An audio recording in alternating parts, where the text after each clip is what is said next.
Hello guys and welcome to How to Socials.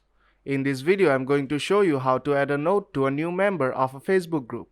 So let's start. First, open the Facebook app. Now you have to go to a group of which you are an admin or a moderator. When you are on the group, on the top right corner you will see an icon of a shield and a star. Now you have to tap on that. Then tap on admin and moderator activity. Now scroll down and look for the activity on which you have approved a member request.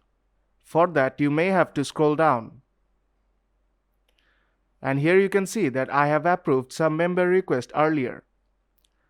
And there is an option to add a note.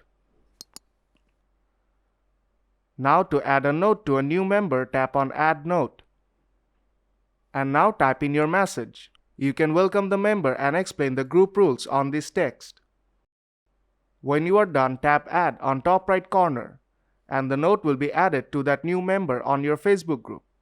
So if this video helped you out, then don't forget to leave a like, and I'll see you in the next tutorial.